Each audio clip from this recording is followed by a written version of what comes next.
নমস্কার প্রিয় শ্রোতা বন্ধুরা, রাধা কৃষ্ণ উইথ পিয়ালি চ্যানেলে আমি পিয়ালি আছি আজকে আপনাদের সাথে শ্রীমদ্ ভগবত গীতা পাঠ করে শোনানোর জন্য। প্রিয় শ্রোতা বন্ধুরা, শ্রীমদ্ ভগবত গীতায় ত্রয়োদশ অধ্যায় প্রকৃত পুরুষ ও বিবেক যোগের 23 নং শ্লোকেই ভগবান কি বলছেন? ভগবান বলছেন, উপদ্রষ্টানুমন্তা চ ভর্তা ভোক্তা মহেশ্বর পরম উন্নতি চাপুত দেহে অস্মিন পুরুষ পুরু। এই কথাটা ভগবান বলছেন। এর অনুবাদে ভগবান কি বলছেন? ভগবান বলছেন যে এই দেহে আরও একজন পরম পুরুষও রয়েছেন, যিনি হচ্ছেন উপদেষ্টা, অনুমন্তা, ভর্তা ও ভোক্তা ও মহেশ্বর। তাকে পরমাত্মা বলা হয়। এই কথাটা ভগবান বলছেন। তারপর ভগবান বলছেন যে তাৎপর্য কি বলছেন? এখানে বলা হয়েছে যে সর্বক্ষণ জীবের সঙ্গে বিরাজমান পরমাত্মা পরমেশ্বর ভগবানের প্রকাশ। তিনি একজন সাধারণ জীব নয়, কারণ অদ্বৈতবাদী দার্শনিকেরা যেহেতু ক্ষেত্রজ্ঞকে এক বলে মনে করেন, তাই তাদের মতে জীবাত্মা ও পরমাত্মার মধ্যে কোনো পার্থক্যই নেই। সেটিকে আরো পরিষ্কার করে বোঝাবার জন্য ভগবান এখানে বলেছেন যে তিনি পরমাত্মা রূপে প্রতিটি দেহে বিরাজ করেন। অর্থাৎ সেটি আরো পরিষ্কার করে বোঝানোর জন্য ভগবান এখানে বলেছেন যে তিনি পরমাত্মা রূপে প্রতিটি দেহে বিরাজ করেন। জীবাত্মা থেকেই তিনি পৃথক, অর্থাৎ জীবাত্মা থেকেই তিনি যে পৃথক এই কথাটা বলছেন। তিনি পর অর্থাৎ প্রজ্ঞাতীত। জীবাত্মা কোনো একটি বিশেষ ক্ষেত্রের কার্যকলাপ উপভোগ করে থাকেন। অর্থাৎ জীবাত্মা কোনো একটি বিশেষ ক্ষেত্রের কার্যকলাপ কিন্তু উপভোগ করে থাকেন, কিন্তু পরমাত্মা সীমিত ভোক্তা বা দেহের কর্মফলের ভোক্তারূপে থাকেন না। তাই ভগবান বলছেন যে তিনি বিরাজ করেন সাক্ষী, পর্যবেক্ষক, অনুমোদনকারী ও পরম ভোক্তারূপে। তার নাম পরমাত্মা, জীবাত্মা নয়, এবং তিনি প্রজ্ঞাতীত। এখানে স্পষ্টভাবে বোঝানো হয়েছে যে আত্মা ও পরমাত্মা ভিন্ন। এখানে আরো স্পষ্টভাবে এটা বলা হয়েছে যে আত্মা ও পরমাত্মা ভিন্ন।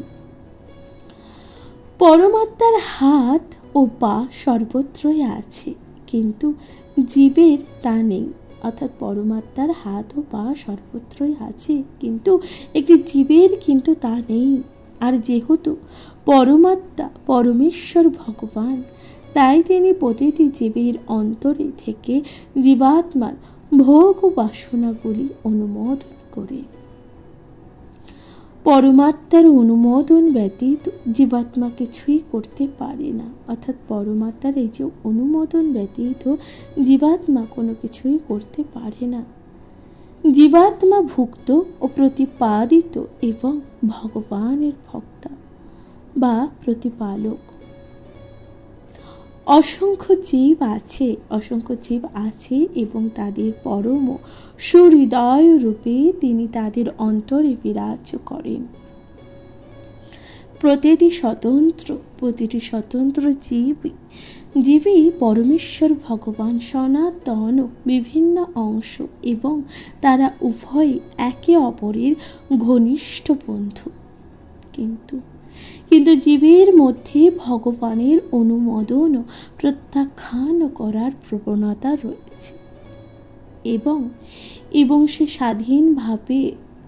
স্বাধীনভাবে জড় প্রকৃতির ওপর আধিপত্যপূর্বক কর্ম করার বাসনা করে।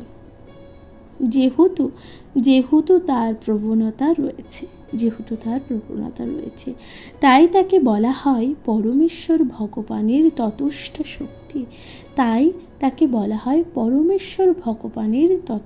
শক্তি। জীব ভগবানের এই যে জড় শক্তি অথবা তার পরাশক্তিতে অবস্থান করতে পারে। অর্থাৎ জীব ভগবানের এই যে জড় শক্তি অথবা তার যে পরাশক্তিতে অবস্থান করতে পারে। যখন সে জড় শক্তির বন্ধনে আবদ্ধ হয়ে পড়ে, যখন সে জড় শক্তির বন্ধনে আবদ্ধ হয়ে পড়ে, তখন পরমেশ্বর ভগবান তাকে তার পরা প্রকৃতিতে ফিরিয়ে নিয়ে যাবার জন্য তার পরম বন্ধু পরমাত্মার রূপে তার সঙ্গে সঙ্গে থাকেন। ভগবান জীবকে পরা প্রকৃতি নিয়ে যাবার জন্য সর্বদাই উৎকৃষ্ট। কিন্তু এই যে জীব তার ক্ষুদ্র স্বাতন্ত্র্যের প্রভাবে প্রতিনিয়ত পরম চিন্ময় জ্যোতিস্বরূপ ভগবানের সঙ্গ প্রত্যাখ্যান করছে, তার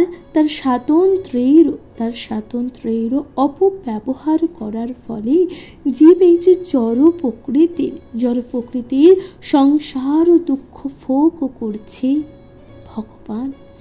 ভগবান তাই সর্বক্ষণ তার অন্তর থেকে এবং তার বাইরে থেকে উপদেশও দিচ্ছেন। অর্থাৎ ভগবান তাই তার সর্বক্ষণ তার অন্তর এবং বাইরে থেকে উপদেশও দিচ্ছেন। বাইরে থেকে তিনি ভগবদ গীতার মাধ্যমে উপদেশও দিচ্ছেন এবং অন্তর থেকে তিনি এই দৃঢ় প্রত্যয় উৎপাদন করার চেষ্টা করেছেন যে এই জড় জগতে তার কোন কর্ম প্রকৃত আনন্দ লাভের পক্ষে উপযোগী নয়। তিনি বলেছেন যে এই সব কিছুই পরিত্যাগ করে আমার প্রতি বিশ্বাসভাজন হও। তিনি বলেছেন যে এই সব কিছু পরিত্যাগ করে আমার প্রতি বিশ্বাসভাজন হও, তাহলেই তুমি সুখী হতে পারবে। এইভাবেই বুদ্ধিমান ব্যক্তি পরমেশ্বর বা পরমাত্মা বা পরমেশ্বর ভগবানের প্রতি তার বিশ্বাস স্থাপন করে সচ্চিদানন্দ জীবনের প্রতি অগ্রসর হতে শুরু করে।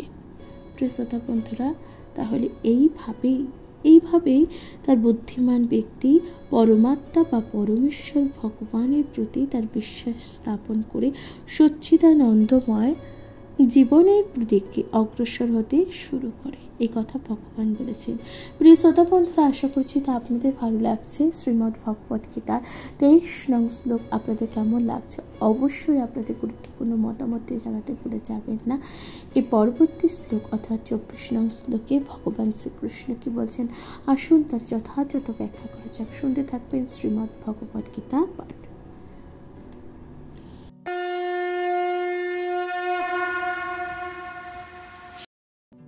নমস্কার প্রিয় শ্রোতা বন্ধুরা, শ্রীমদ্ ভগবত গীতার 13 অধ্যায় অর্থাৎ প্রকৃত পুরুষ ও বিপক্ষ যোগের 24 নং শ্লোকে ভগবান কি বলছেন?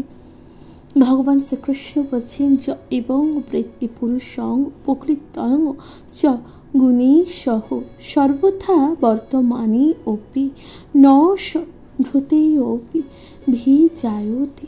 এই কথা ভগবান বলছেন। অনুবাদে ভগবান বলছেন যিনি এভাবে পুরুষকে এবং তার গুণাদি সহ জড় প্রকৃতিকে অবগত হন, তার বর্তমান অবস্থা যাই হোক না কেন তিনি পুনরায় জন্মগ্রহণ করেন না। অর্থাৎ তার বর্তমান অবস্থা যাই হোক না কেন তিনি পুনরায় কিন্তু জন্মগ্রহণ করে না। তাৎপর্য ভগবান বলছেন যে জড় প্রকৃতি পরমাত্মা জীবাত্মা এবং তাদের পারস্পরিক সম্পর্কের সম্বন্ধে যথার্থ জ্ঞান লাভ করতে পারলে মুক্তি লাভের যোগ্যতা অর্জন করা যায় এবং এই যে জগতে পুনরাবর্তিত হবারও এই যে বাধ্যকতা অতিক্রম করে চিত জগতে প্রবেশ করা যায়। এটা ভগবান বলছেন যে এটি জ্ঞান লাভের পরিণতি। জীব যে ঘটনাচক্রে এই যে জড় জগতের বন্ধনে প্রতীত হয়েছে তা স্পষ্টভাবে উপলব্ধ করায় জ্ঞানীর উদ্দেশ্য। ব্যক্তিগত প্রচেষ্টায় সাধু, গুরু ও শাস্ত্র সঙ্গ করার মাধ্যমে মানুষকে তার অবস্থান সম্বন্ধে অবগত হতে হবে এবং তারপর পরমেশ্বর ভগবানের মুখ নিঃসৃত এই যে ভগবত গীতা যথাযথভাবে উপলব্ধি করতে হবে। উপলব্ধি করে ভগবত চেতনা বা কৃষ্ণ চেতনা বা কৃষ্ণ ভাবনামৃত লাভ করতে হবে। তাহলে সুনিশ্চিতভাবে সে আর এই যে জড় জগতের বন্ধনে ফিরে আসবে না, একথা ভগবান বলছেন। তখন সে সচ্চিদানন্দময় জীবন লাভ করার জন্য চিন্ময় জগতে ফিরে যাবে। অর্থাৎ ভগবান বলছেন যে তখন সে সচ্চিদানন্দময় জীবন লাভ করার জন্য চিন্ময় জগতে ফিরে যাবে, এই কথা ভগবান বলছেন। প্রিয় শ্রোতা বন্ধুরা, আশা করছি আপনাদের ভালো লাগছে শ্রীমদ্ ভগবত গীতা পাঠ আপনাদের কেমন লাগছে অবশ্যই আপনাদের গুরুত্বপূর্ণ মতামত দিয়ে জানাতে ভুলে যাবেন না। অবশ্যই আপনাদের গুরুত্বপূর্ণ মতামত জানাবেন, কমেন্টে লিখতে ভুলে যাবেন না। জয় শ্রী রাধা কৃষ্ণ। এর পরবর্তী শ্লোক অর্থাৎ 25 নং শ্লোকে ভগবান কি বলছেন? 25 নং শ্লোকে ভগবান বলছেন যে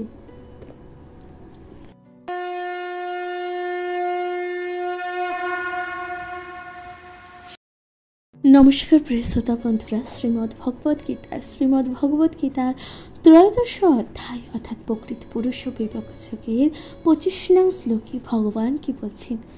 ভগবান শ্রীকৃষ্ণ বলছেন যে ধ্যানেন আত্মনি পশ্যন্তি কৃচ্ছিদাত্মান ন মাত্মান অন্য সাক্ষেন যোগেন কর্মযোগেন চাপরে। অনুবাদে ভগবান বলছেন কেউ পরমাত্মাকে অন্তরের ধ্যানের দ্বারা দর্শন করেন, অর্থাৎ কেউ পরমাত্মাকে অন্তরের ধ্যানের দ্বারা দর্শন করেন। কেউ সাংখ্যযোগের দ্বারা দর্শন করেন এবং অন্যেরা কর্মযোগের দ্বারা দর্শন করে, এই কথা ভগবান বলছেন। তাৎপর্যে ভগবান বলছেন যে ভগবান অর্জুনকে কি বলছেন যে দেখুন, আত্মজ্ঞান লাভের অনুসন্ধান বদ্ধ জীবাত্মাদেরও দুটি শ্রেণীতে ভাগ করা যায়। এই যে আত্মজ্ঞান দুটি শ্রেণীতে ভাগ করা যায়, যারা নাস্তিক ও আত্মবাদী বা আজ্ঞাবাদী এবং সন্দেহবাদী, তারা সর্বতোভাবেই তত্ত্বজ্ঞান শূন্য। কিন্তু যারা পারমার্থিক বিজ্ঞানে বিশ্বাসী, তাদের বলা হয় অন্তর্দর্শী ভক্ত, এ কথা ভগবান বলছেন। দার্শনিক ও নিষ্কাম কর্মী, যারা সর্বদা অদ্বৈতবাদীর মতবাদে প্রতিষ্ঠা করবার চেষ্টা করে, তাদের নাস্তিক ও আজ্ঞাবাদী বলে গণ্য করা হয়। পক্ষান্তরে ভগবান বলছেন যে ভগবত ভক্তরা কেবল পারমার্থিক উপলব্ধির উন্নত স্তরে অধিষ্ঠিত, কারণ তারা জানেন যে এই যে জড় জগতের এই যে জড় প্রকৃতির ঊর্ধ্বে চিন্ময় ভগবত ধামে রয়েছে, যেখানে পরমেশ্বর ভগবান নিত্য বিরাজমান এবং তিনি পরমাত্মা রূপে নিজেকে বিস্তার করে প্রতিটি জীবের অন্তরে বিরাজমান। তিনি সর্বব্যাপী ভগবান। অবশ্য অনেক আধ্যাত্মিকবাদী আছেন যারা জ্ঞান আহরণের মাধ্যমে পরম তত্ত্বকে উপলব্ধি করতে চেষ্টা করেন এবং বিশ্বাসীদের শ্রেণীভুক্ত। সাংখ্য দার্শনিকেরা জড় জগৎকে 24টি তত্ত্ব বা 24টি তত্ত্বরূপে স্থাপন করেন এবং তারা জীবাত্মাকে 25টি তত্ত্বরূপে জ্ঞাপন করেন। যখন তারা জীবাত্মার প্রকৃতি জড়াতীত বলে বুঝতে পারে, তখন তারা এটিও বুঝতে পারেন যে জীবাত্মার ঊর্ধ্বে রয়েছেন পরমেশ্বর ভগবান। জীবাত্মার ঊর্ধ্বে রয়েছেন পরমেশ্বর ভগবান। সেই ভগবান হচ্ছেন ষড়বিংশতি তত্ত্ব।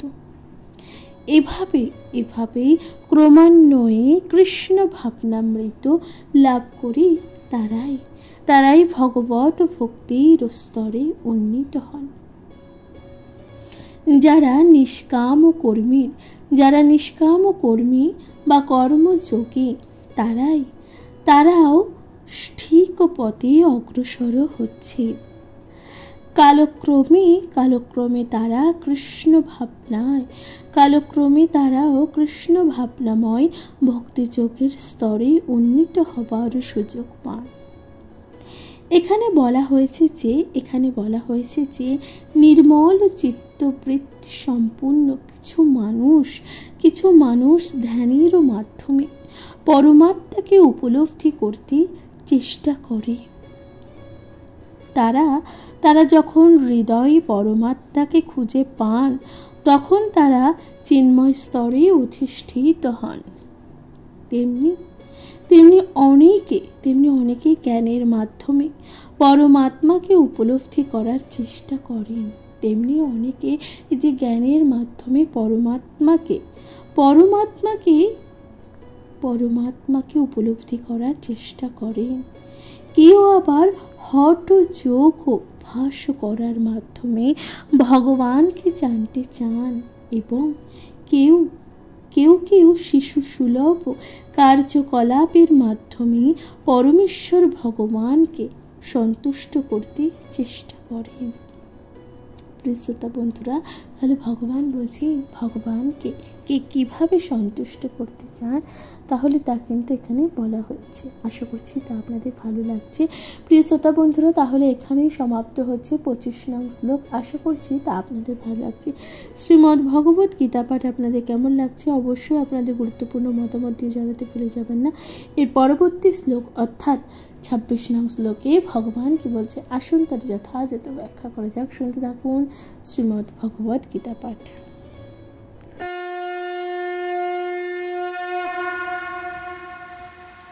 নমস্কার প্রিয় শ্রোতা বন্ধুরা, শ্রীমদ্ ভগবত গীতার ত্রয়োদশ অধ্যায় প্রকৃত পুরুষ বিভাগ যোগের 26 নং শ্লোকে ভগবান বলছেন, অন্য তেইম মজানস্থ শ্রুতানভ্য উপাসতে তয়োপি জাতীত রন্তস্য মৃত্যু শ্রুতি পরায়ণা।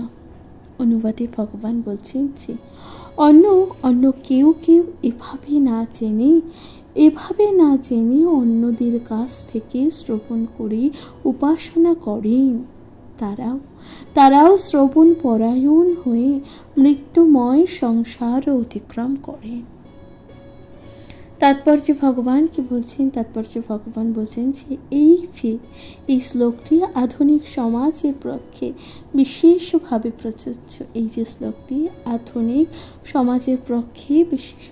প্রযোজ্য।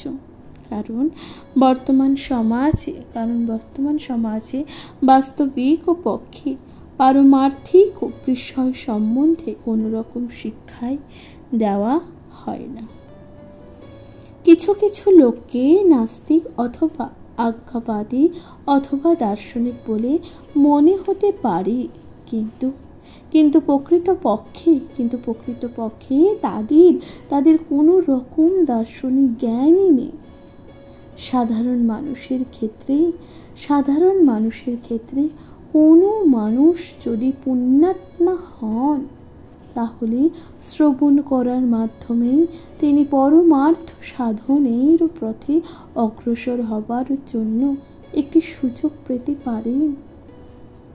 এই শ্রবণের পন্থা অত্যন্ত গুরুত্বপূর্ণ। এই যে শ্রবণের পন্থা তা অত্যন্ত গুরুত্বপূর্ণ।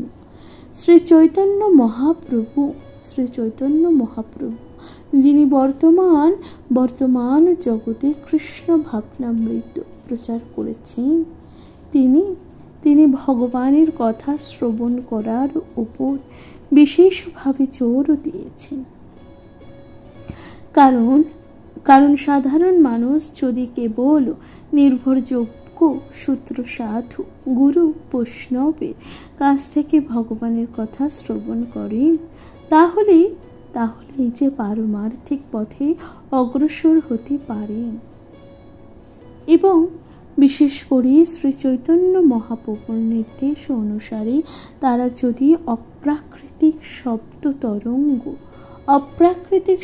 তরঙ্গ অর্থাৎ হরে কৃষ্ণ কৃষ্ণ কৃষ্ণ হরে হরে, হরে রাম রাম রাম হরে হরে শ্রবণ করেন। তাই বলা হয়েছে যে সকলের উচিত এই যে আত্মজ্ঞানী পুরুষেরও কাছ থেকে ভগবানের কথা শ্রবণ করা এবং তত্ত্বজ্ঞান উপলব্ধি করার যোগ্যতা অর্জন করা। তখন তারা অবশ্যই পরমেশ্বর ভগবানের আরাধনা শুরু করবে। সেই সম্বন্ধে কিন্তু কোনো সন্দেহ নেই। শ্রী চৈতন্য মহাপ্রভু বলেছেন যে এই যুগে কাউকেই তার অবস্থান পরিবর্তন করতে হবে না, তবে জল্পনা কল্পনার মাধ্যমে পরমেশ্বর ভগবানকে উপলব্ধি করার সব রকম চেষ্টায় পরিত্যাগ করতে হবে। যারা ভগবত ভক্ত জ্ঞান লাভ করবেন তাদের সেবক হবার শিক্ষা গ্রহণ করতে হবে। যদি কেউ যদি অসীম সৌভাগ্যের ফলে কোনো শুদ্ধ ভক্তের চরণাশ্রয় লাভ করেন, তার মুখবিন্দ থেকে আত্মজ্ঞান লাভের পন্থা শ্রবণ করেন এবং তার পদাঙ্ক অনুসরণ করেন, তাহলে তিনি ধীরে ধীরে শুদ্ধ ভক্তের পর্যায়ে উন্নতি হবে। এই শ্লোকে শ্রবণ করার পন্থা বিশেষভাবে অনুমোদিত হয়েছে এবং এই পন্থা খুবই উপযুক্ত। সাধারণ মানুষ তথাকথিত দার্শনিকদের মতো দক্ষ না হলেও শ্রদ্ধা ভরে সাধু গুরু ও বৈষ্ণবের মুখরাবিন্দ থেকে পরমেশ্বর ভগবানের কথা শ্রবণ করার ফলে অনায়াসেই এই যে জড় জগতের বন্ধন থেকে মুক্ত হয়ে তাদের প্রকৃত আলয় ভগবত ধামে ফিরে যেতে সক্ষম হন। এই কথা ভগবান বলছেন। প্রিয় শ্রোতা বন্ধুরা, আশা করছি তা আপনাদের ভালো লাগছে। শ্রীমদ্ ভগবত গীতা পাঠ আপনাদের কেমন লাগছে অবশ্যই আপনাদের গুরুত্বপূর্ণ মতামত জানাতে ভুলে যাবেন না। চ্যানেল প্রথমবার শুনে থাকলে অবশ্যই চ্যানেলটিকে সাবস্ক্রাইব করে দেবেন, লাইক কমেন্ট শেয়ার করে পাশে থাকবেন। প্রিয় শ্রোতা বন্ধুরা, পরবর্তী শ্লোক অর্থাৎ 27 নং শ্লোকে ভগবান কি বলছেন আসুন তার যথাযথ ব্যাখ্যা করা যাক। শুনতে থাকবেন শ্রীমদ্ ভগবত গীতা পাঠ।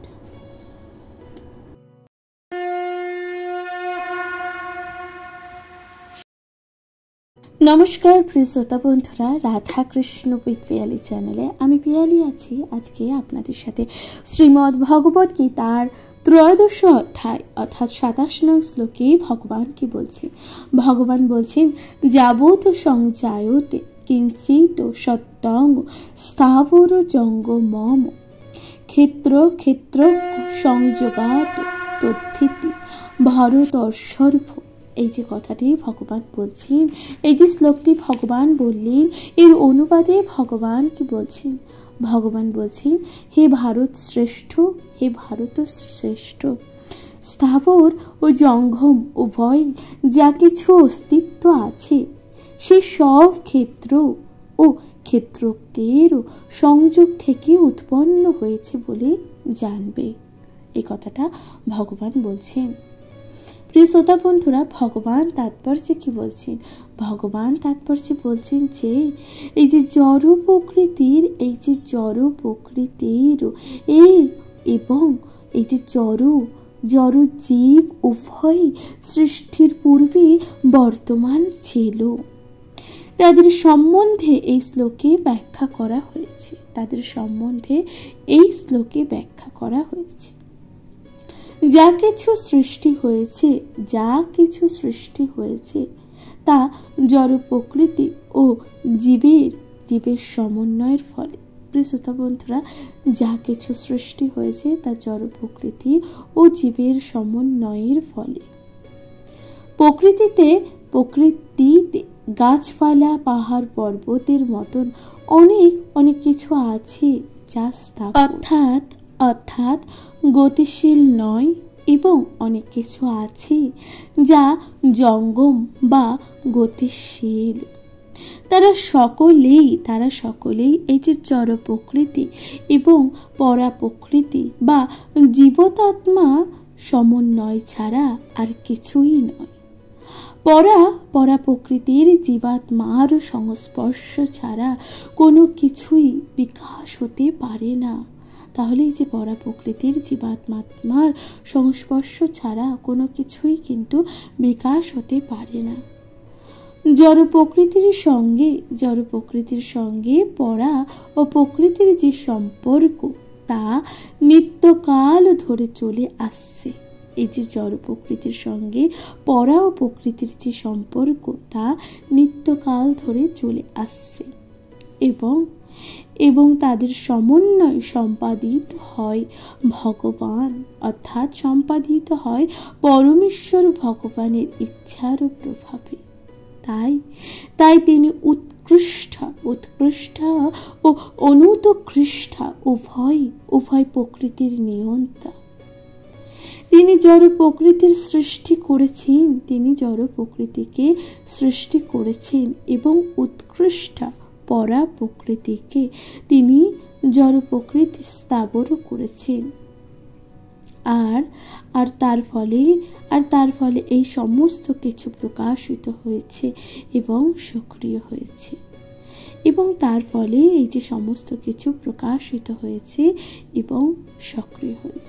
প্রিয় শ্রোতা বন্ধুরা, ভগবান শ্রীকৃষ্ণ কত সুন্দরভাবে ব্যাখ্যা করেছে 27 নং শ্লোক। আশা করছি তা আপনাদের ভালো লাগছে। আপনাদের কেমন লাগছে শ্রীমদ্ ভগবত গীতা পাঠ অবশ্যই আপনাদের মূল্যবান মতামত দিয়ে জানাতে ভুলে যাবেন না। এর পরবর্তী শ্লোক অর্থাৎ 28 নং শ্লোকে ভগবান কি বলছেন, আসুন তা যথাযথ ব্যাখ্যা করা যাক। শুনতে থাকবেন শ্রীমদ্ ভগবত গীতা পাঠ।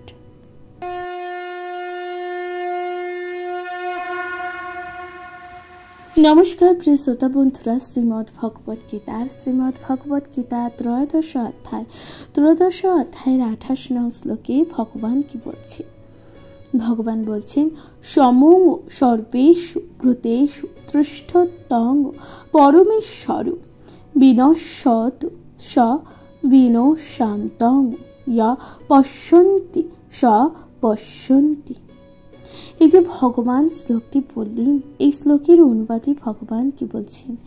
ভগবান বলছেন, যিনি সর্বভূতে সমানভাবে অবস্থিত, বিনাশশীল, দেহের মধ্যে অবিনাশী পরমাত্মাকে দর্শন করেন, তিনি যথার্থ দর্শন করেন। তাৎপর্যে ভগবান কি বলছেন? ভগবান বলছেন যে সাধু সঙ্গের প্রভাবে যিনি দেহী বা জীবাত্মা ও জীবাত্মার বন্ধু, এই যে তিনটি তত্ত্বের সমন্বয়ে দর্শন করতে পারেন, তিনি যথার্থ জ্ঞান লাভ করেছেন। যে পারমার্থিক বিষয়ে প্রকৃত তত্ত্বজ্ঞের সঙ্গ করে না, সে এই তিনটি বস্তু দেখতে পায়।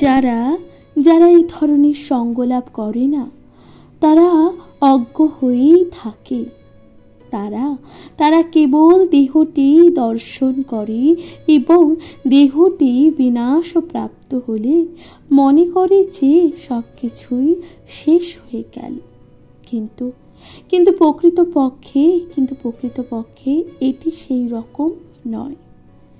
দেহের বিনাশ হলে আত্মা ও পরমাত্মা উভয় বর্তমান থাকে এবং তারা অনন্তকাল ধরে অসংখ্য স্থাবর ও জঙ্গম দেহে ভ্রমণ করতে থাকে। পরমেশ্বর এই সংস্কৃত শব্দটি কখনো কখনো জীবাত্মা বলে অনুবাদ করা হয়, কারণ আত্মা দেহের প্রভু এবং দেহের বিনাশের পরে সে অন্য একটি রূপও গ্রহণ করেন। এভাবে সে হচ্ছে প্রভু। কিন্তু অন্য অনেক পরমেশ্বর শব্দটি পরমাত্মা বলে ব্যাখ্যা করে থাকে। দুটি ক্ষেত্রই পরমাত্মা ও জীবাত্মা উভয় বিদ্যমান থাকে, অর্থাৎ এই যে দুটি ক্ষেত্রই পরমাত্মা ও জীবাত্মা উভয় বিনাশ বা বিদ্যমান থাকে, তাদের বিনাশ হয় না। এভাবে যিনি দর্শন করতে পারেন তিনি প্রকৃত তত্ত্বজ্ঞ দর্শন করতে পারেন, ভগবান এভাবেই বলেছেন। প্রিয় শ্রোতা বন্ধুরা, তাহলে এখানেই সমাপ্ত হচ্ছে 28 নং শ্লোক। আশা করছি তা আপনাদের ভালো লাগছে। এই পরবর্তী শ্লোক অর্থাৎ 29 নং শ্লোকে ভগবান কি বলছেন, আসুন তার যথাযথ ব্যাখ্যা করা যাক। শুনতে থাকবেন শ্রীমদ্ ভগবত গীতা পাঠ।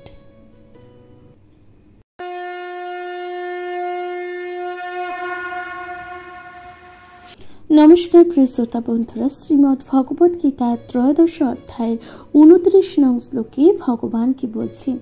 ভগবান বলছেন, সমং পশ্যন হি সর্বত্র সমবস্থিতমস্যরম ন হিন্নস্ত আত্মনাং তত ইয়াতি পরাং গতিম। অনুবাদে ভগবান বলছেন, যিনি সর্বত্র সমভাবে উপস্থিত পরমাত্মাকে দর্শন করেন তিনি কখনো মনের দ্বারা নিজেকে অধঃপতিত করেন না। এভাবেই তিনি পরম গতি লাভ করেন।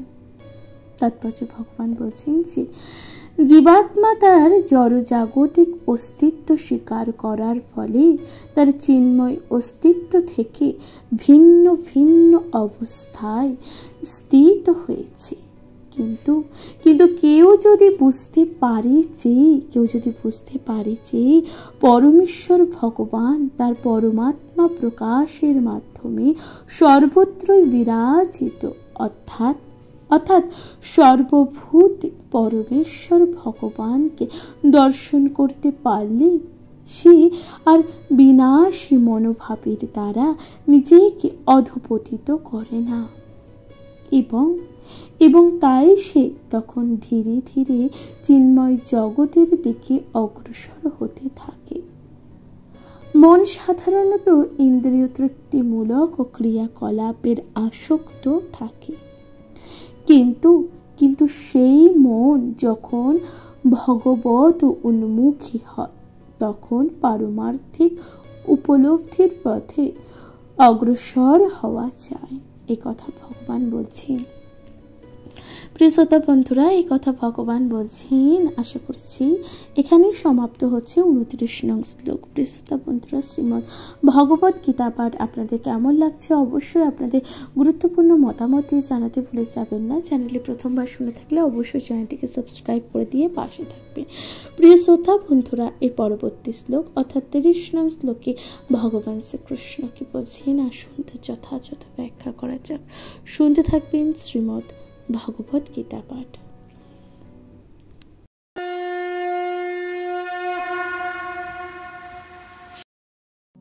নমস্কার প্রিয় শ্রোতা বন্ধুরা, শ্রীমদ্ ভগবত গীতার 13 অধ্যায় অর্থাৎ প্রকৃতি পুরুষ বিবেকের যোগে 30 নং শ্লোকে ভগবান কি বলছেন?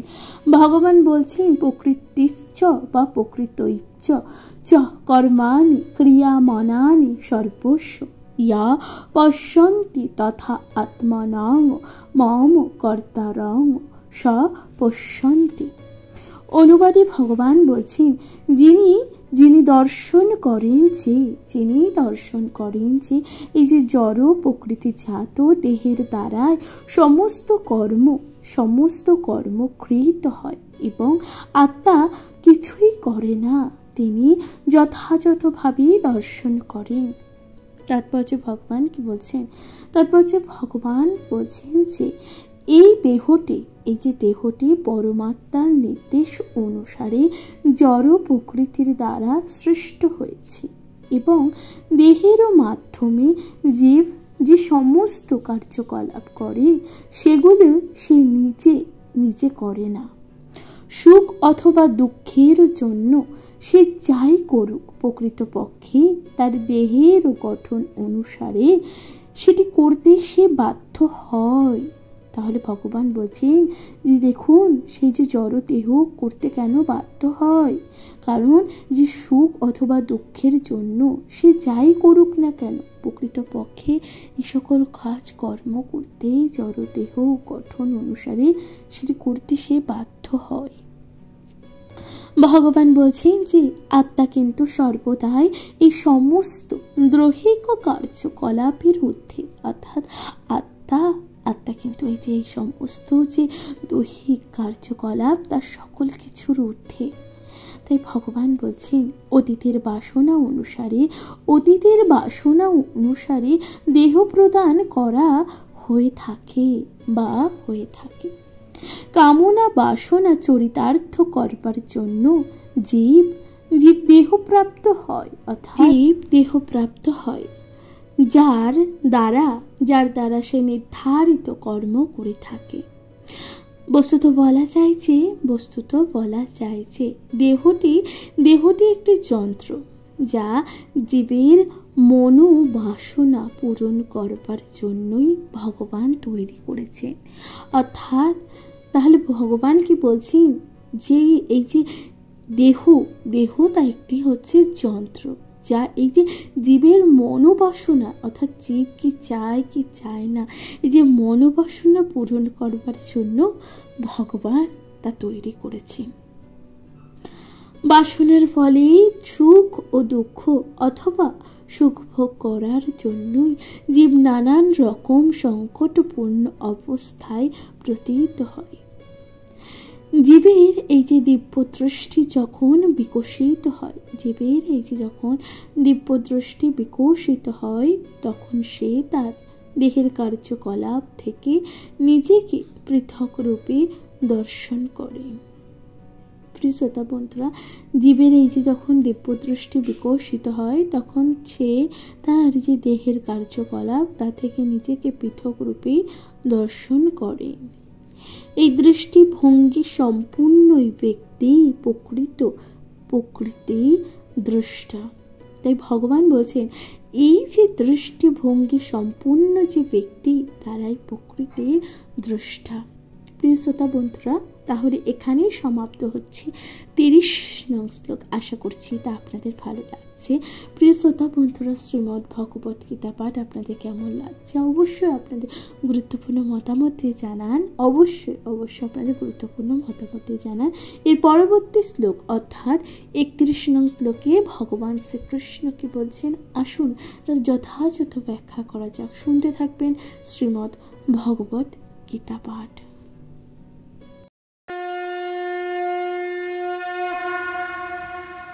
নমস্কার প্রিয় শ্রোতা বন্ধুরা, শ্রীমদ্ ভগবত গীতা 13 অধ্যায়ের 31 নং শ্লোকে ভগবান কি বলছেন? ভগবান বলছেন ইয়াদা ভূত পৃথক ভাবমি অস্থক মনুপশ্যন্তি তত এব চ বিস্তারং ব্রহ্ম সম্পদ্যতে তথা। এই যে ভগবান এই যে শ্লোকটি বললেন, এই শ্লোকের অনুবাদে ভগবান কি বলছেন? ভগবান বলছেন বিবেকী পুরুষ যখন দর্শন করেন যে জীবগণের পৃথক পৃথক অস্তিত্ব একই প্রকৃতিতে অবস্থিত এবং সেই একই প্রকৃতি থেকে আবার তাদের বিস্তার দর্শন, তখন তিনি ব্রহ্মভাবও প্রাপ্ত হন। এই যে ভগবান বললেন, এ তারপর যে ভগবান কি বলছেন, ভগবান বলছেন কেউ যখন দর্শন করতে পারেন যে জীব তার কামনা বাসনার ফলে নানান রকম জড় দেহপ্রাপ্ত হয় এবং আত্মার থেকে সেই যে জড় দেহ প্রকৃত বা পৃথক, তখনই তিনি যথাযথভাবে দর্শন করেন। জড়জাগতিক জীবনে আমরা দেখি যে কেউ দেবতা, কেউ মানুষ, কেউ কুকুর, কেউ বিড়াল, কেউ ইত্যাদি। এটি জড় দর্শন, যথার্থ দর্শন নয়। জীবন সম্বন্ধে জড় ধারণার ফলে এই যে জড় বিভেদ প্রতিভাত হয়। জড় দেহের বিনাশ হয়ে যাবার পর আত্মা একই থাকে, অর্থাৎ এই যে জড় দেহের বিনাশ হয়ে যাবার পর আত্মা কিন্তু একই থাকে।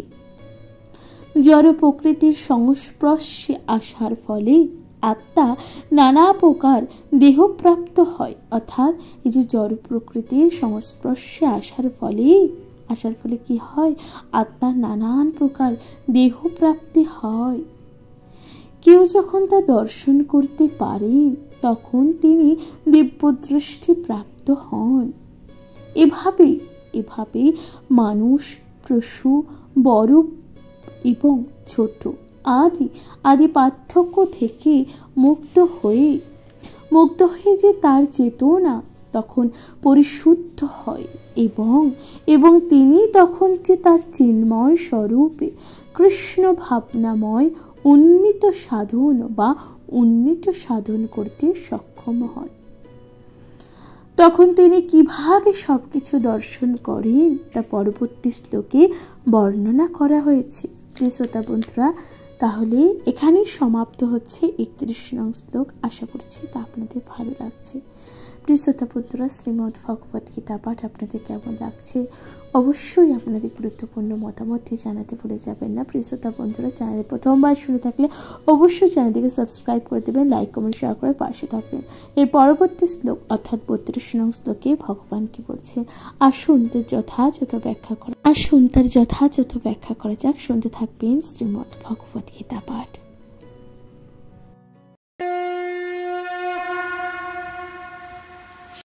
নমস্কার প্রিয় শ্রোতা বন্ধুরা, শ্রীমদ্ ভগবত গীতার 32 নং শ্লোকে ভগবান কি বলছেন, ভগবান বলছেন যে অনাদি তান্নে গুণোত্তাং পরম আত্মানং অব্যয় শরীর স্থপি কন্তেয় ন করোতি ন লিপ্সতি।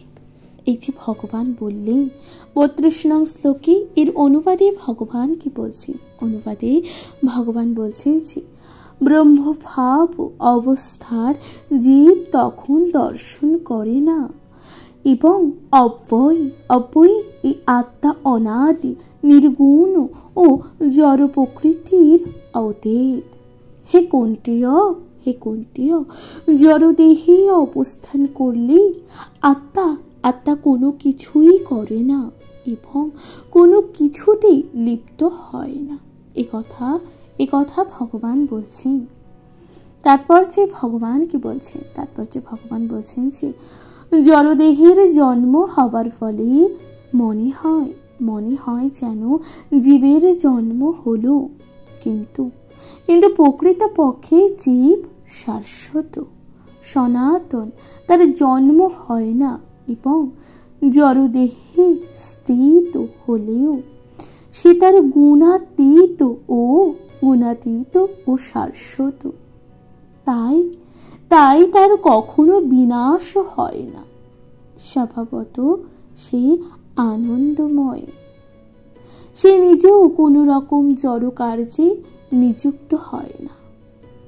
এই যে জড় দেহের সংস্পর্শে আসার ফলে সে সমস্ত কার্য সম্পাদিত হয়, তা তাকে আবদ্ধ করতে পারে না। এ কথা ভগবান বলছেন।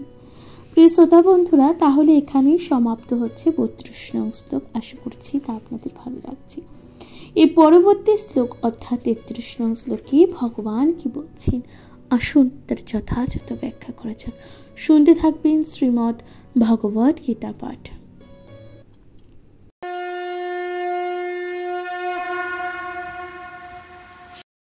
রাধে রাধে প্রিয় শ্রোতা বন্ধুরা, শ্রীমদ্ ভগবদ গীতা 13 অধ্যায় 33 নং শ্লোকে ভগবান কি বলছেন, ভগবান বলছেন যদা সর্বগতং সক্ষোদা কাশং নো পলিপত সর্বত্র বস্তিত দেহে তথাত্মা নোপলিপতে।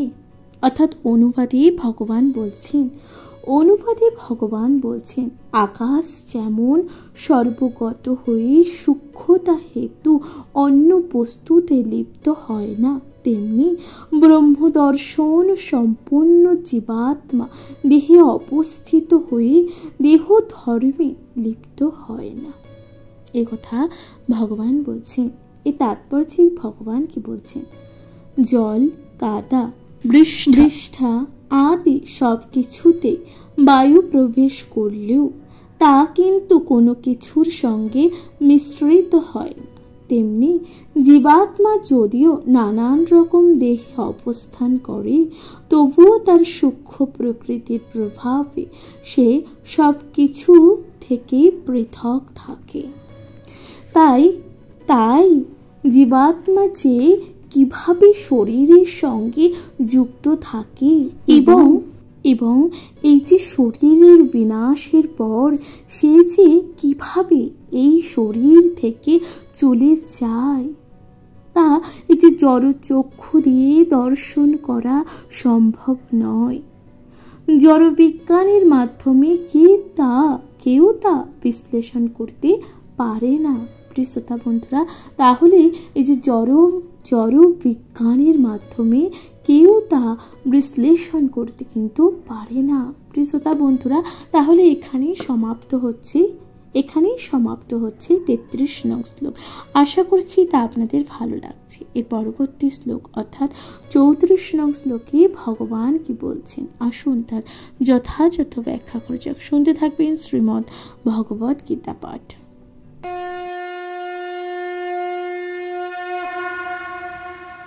নমস্কার প্রিয় শ্রোতা বন্ধুরা, ভগবান শ্রীকৃষ্ণ 13 অধ্যায় 34 নং শ্লোকে কি বলছেন, ভগবান বলছেন যথা প্রকাশতজ্ঞ কৃতস্মন লোকমিমং রবি ক্ষেত্রং ক্ষেত্রী তথা কৃতস্ন প্রকাশয়তি ভারত।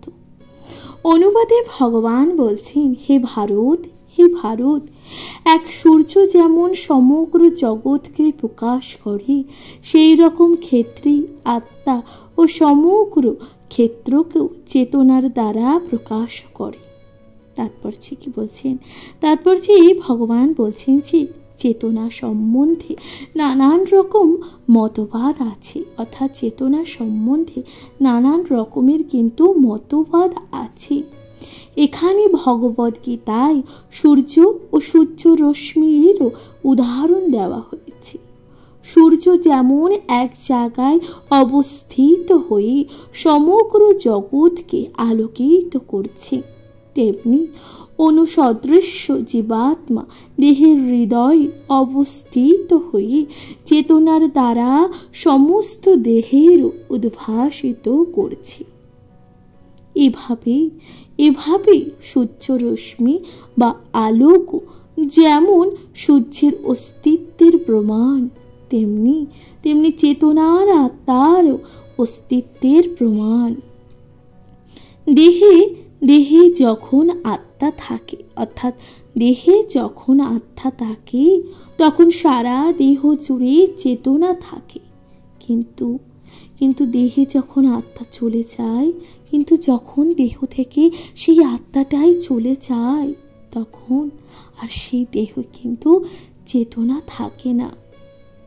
যে কোনো বুদ্ধিমান মানুষ একটি সহজে হৃদয়ঙ্গম করতে পারে, অর্থাৎ যে কোনো বুদ্ধিমান মানুষই কিন্তু এটি সহজে হৃদয়ঙ্গম করতে পারে। সুতরাং জড় পদার্থের সমন্বয়ের ফলে চেতনার উদ্ভব হয় না। চেতনা জীবাত্মার লক্ষণ। জীবের চেতনা যদিও পরম চেতনার সঙ্গে গুণগতভাবে এক, তবুও তা পরম নয়।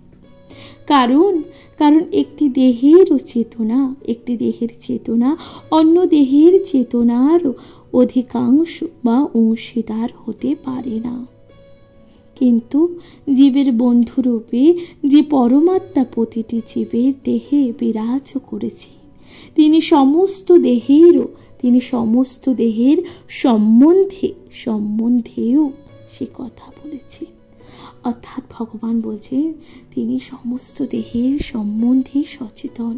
সেটি বিভু চৈতন্য ও অনুচৈতন্যের মধ্যে পার্থক্য। প্রিয় শ্রোতা বন্ধুরা, তাহলে এখানে সমাপ্ত হচ্ছে 34 নং শ্লোক। আশা করছি তো আপনাদের ভালো লাগছে। এর পরবর্তী শ্লোক অর্থাৎ 35 নং শ্লোকে ভগবান কি বলছেন, ভগবান শ্রীকৃষ্ণ কি বলছেন, অর্থাৎ সর্বশেষ শ্লোক 35 নং শ্লোকে ভগবান কি বলছেন, আসুন তার যথাযথ ব্যাখ্যা করা যাক। শুনতে থাকবেন শ্রীমদ্ ভগবদ গীতা পাঠ।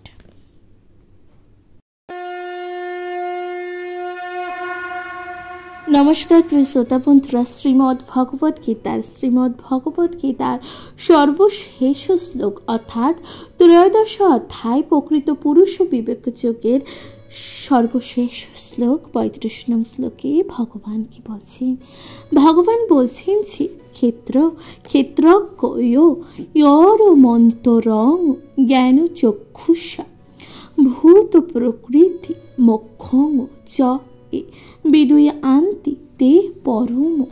অনুবাদে ভগবান বলছেন, যারা এভাবে জ্ঞান ও চক্ষুর দ্বারা ক্ষেত্র ও ক্ষেত্রজ্ঞের পার্থক্য দর্শন করেন এবং জড় প্রকৃতির বন্ধন থেকে জীবগণকে মুক্ত হবার পন্থা জানেন, তারা পরম গতি লাভ করেন। এ কথা ভগবান বলছেন। তাৎপর্য তাহলে ভগবান কি বলছেন, তাৎপর্যে ভগবান বলছেন যে এই যে 13 অধ্যায় তাৎপর্য এই যে ক্ষেত্র অর্থাৎ দেহ, ক্ষেত্রজ্ঞ অর্থাৎ দেহের মালিক ও পরমাত্মার মধ্যে পার্থক্য সম্বন্ধে অবগত হওয়া উচিত। অষ্টম থেকে ভগবান বলছেন, অষ্টম থেকে দ্বাদশ শ্লোকে বর্ণিত মুক্তি লাভের পন্থা সম্পর্কে অভিহিত হতে হবে। তবে পরম গন্তব্যস্থলের দিকে অগ্রসর হওয়া যাবে।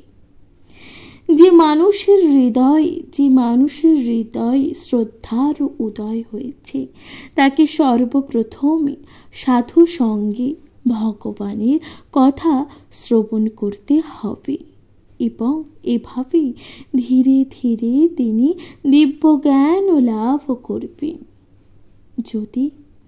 যদি কেউ সদ্গুরুর চরণে আশ্রয় গ্রহণ করেন, তাহলে তিনি জড় ও চেতনের পার্থক্য নিরূপণ করতে সমর্থ হন এবং সেটি তার পারমার্থিক উপলব্ধির পথে ক্রমোন্নতির উপায়। সদ্গুরু তার শিষ্যকে নানা রকম সদুপদেশ দিচ্ছেন এবং তার মাধ্যমে এই যে জড়জাগতিক জীবনের বন্ধন থেকে মুক্ত হওয়ার শিক্ষাদান করেন।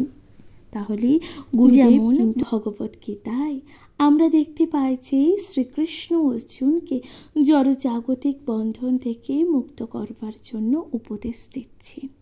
ভগবান বলছেন যে এই দেহ যে জড় পদার্থ তা সহজেই উপলব্ধি করা যায়। 24টি বিভিন্ন তত্ত্ব দিয়ে তা বিশ্লেষণ করা যায়। দেহে স্থূল প্রকাশ আর সূক্ষ্ম প্রকাশ হচ্ছে মন ও বুদ্ধির ক্রিয়া। এই সমস্ত তত্ত্বকে পারস্পরিক ক্রিয়ার জীবনের লক্ষণ, কিন্তু এদের ঊর্ধ্বে রয়েছে আত্মা ও পরমাত্মা। আত্মা ও পরমাত্মা হচ্ছেন দুজন। এই যে জড় জগতের সমস্ত ক্রিয়া সাধিত হয় আত্মা ও 24টি তত্ত্বের সংযমের ফলে। যিনি আত্মা ও জড় উপাদানের সমন্বয়ের জড় জগতের কারণ রূপে দর্শন করতে পারেন এবং পরমাত্মার অবস্থান দর্শন করতে পারেন। ভগবান বলছেন যে তিনি চেত জগতে উন্নীত হওয়ার যোগ্যতা অর্জন করেন। এগুলি গভীরভাবে মনন ও উপলব্ধি করবার বিষয়। তাই ভগবান বলছেন এবং সকলের অর্থাৎ সকলের উচিত সদ্গুরুর সহায়তায় এই অধ্যায়ের পরিপূর্ণ উপলব্ধি করা। প্রিয় শ্রোতা বন্ধুরা, তাহলে এখানেই সমাপ্ত হচ্ছে 35 নং শ্লোক। অর্থাৎ শ্লোকের সমাপ্তে ভগবান কি বলছেন, ইতি জড় বন্ধন থেকে মুক্তি বিষয়ক প্রকৃত পুরুষ ও বিবেক যোগ নামক শ্রীমদ্ ভগবদ গীতা 13 অধ্যায়ের ভক্তি বেদান্ত তাৎপর্য ইতি সমাপ্ত। তাহলে এখানেই সমাপ্ত হচ্ছে শ্রীমদ্ ভগবদ গীতার ভক্তি বেদান্ত অর্থাৎ প্রকৃত পুরুষ যোগ অর্থাৎ 13 অধ্যায়। আশা করছি তা আপনাদের ভালো লাগছে। প্রিয় শ্রোতা বন্ধুরা, শ্রীমদ্ ভগবদ গীতা পাঠ আপনাদের কেমন লাগছে অবশ্যই আপনাদের গুরুত্বপূর্ণ মতামত জানাতে ভুলে যাবেন না। চ্যানেলে প্রথমবার শুনে থাকলে অবশ্যই চ্যানেলটিকে সাবস্ক্রাইব করে দেবেন, লাইক কমেন্ট শেয়ার করে পাশে থাকবেন। প্রিয় শ্রোতা বন্ধুরা, তাহলে আজকের মতো জানাচ্ছি এখানে বিদায়। ভালো থাকবেন, সুস্থ থাকবেন তথা শ্রীমদ্ ভগবদ গীতা পাঠ অবশ্যই শুনতে থাকবেন।